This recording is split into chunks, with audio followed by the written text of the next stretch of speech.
नमस्कार। करवा चौथ व्रत की हार्दिक बधाई। आइए सुनते हैं करवा चौथ की कथा। बहुत समय पहले की बात है। वीरवती नाम की एक राजकुमारी थी। जब वह बड़ी हुई तो उसकी शादी एक राजा से हुई। शादी के बाद वह करवा चौथ का व्रत रखने के लिए माँ के घर आई। वीरवती ने भोर होने के साथ ही करवा चौथ का व्रत शुरू कर दिया। वीरवती बहुत ही कोमल व नाजुक थी। वह व्रत की कठोरता सहन नहीं कर सकी। शाम होते होते उसे बहुत कमजोरी महसूस होने लगी और वह बेहोश सी हो गई। वीरवती के 7 भाई थे जो उसका बहुत ध्यान रखते थे। उन्होंने उसका व्रत तुड़वा देना ठीक समझा। उन्होंने पहाड़ी पर आग लगाई और उसे चांद निकलना बताकर वीरवती को व्रत तोड़ने के लिए कह दिया। भोली भाली वीरवती ने अपना व्रत तोड़ दिया और भोजन भी कर लिया। जैसे ही वीरवती ने भोजन किया, उसे उसके पति की मृत्यु का समाचार मिला। वीरवती को बहुत दुख हुआ। वह अपने पति के घर जाने के लिए रवाना हुई। रास्ते में उसे शिवजी और माता पार्वती मिले। माता पार्वती ने वीरवती को बताया कि उसने झूठा चांद देखकर चौथ का व्रत तोड़ा है। इसी वजह से उसके पति की मृत्यु हुई है। वीरवती अपनी गलती के लिए क्षमा मांगने लगी। तब माता ने वरदान दिया कि उसका पति जीवित तो हो जाएगा, लेकिन पूरी तरह स्वस्थ नहीं होगा। वीरवती जब अपने महल में पहुंची तो उसने देखा राजा बेहोश था और शरीर में बहुत सारी सुइयां चुभी हुई थी। वह राजा की सेवा में लग गई। सेवा करते हुए रोज एक एक करके सुई निकालती गई। ऐसा करते हुए 1 वर्ष बीत गया।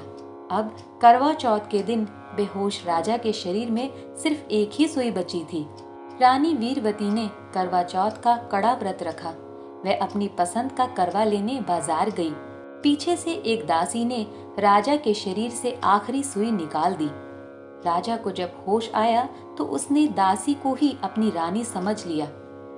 जब रानी वीरवती वापस आई तो उसे दासी बना दिया गया। तब भी रानी ने चौथ के व्रत का पालन पूरे विश्वास से किया। एक दिन राजा किसी दूसरे राज्य जाने के लिए रवाना हो रहा था। उसने दासी वीरवती से भी पूछ लिया कि उसे कुछ मंगवाना है क्या। वीरवती ने राजा को एक जैसी 2 गुड़िया लाने के लिए कहा। राजा एक जैसी 2 गुड़िया ले आया। वीरवती हमेशा गीत गाने लगी।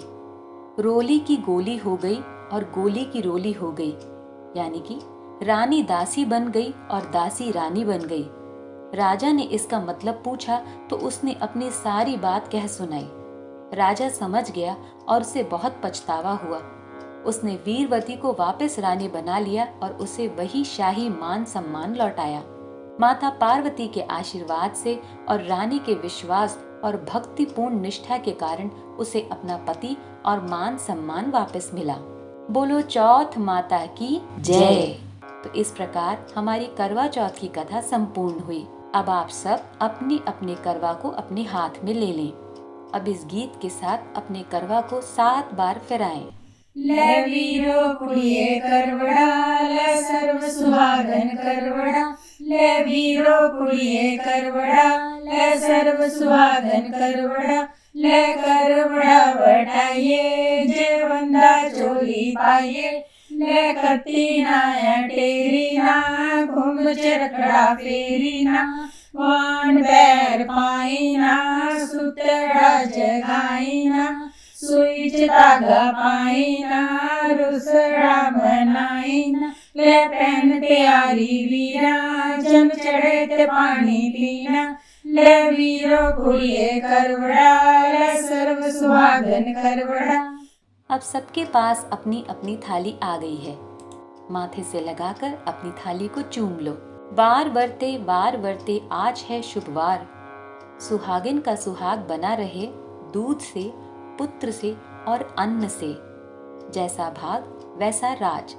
अब हाथ में पानी लेकर अपना अपना करवा मनसो। रात को चंद्रमा को अर्घ देते समय ये गीत गाना बिल्कुल न भूलें। सिर तड़ी पैर खड़ी, अर्घ देंदी सर्व सुहागन चौबारे खड़ी। सिर तड़ी पैर खड़ी, अर्घ देंदी सर्व सुहागन चौबारे खड़ी। सिर तड़ी पैर खड़ी अर्क देंदी सर्व सुहागन चौबारे खड़ी। हम उम्मीद करते हैं कि आपको हमारा वीडियो बेहद पसंद आएगा। अगर आपको ये वीडियो अच्छा लगा है तो इसे लाइक करें, शेयर करें, साथ ही हमारे चैनल को सब्सक्राइब करें। धन्यवाद।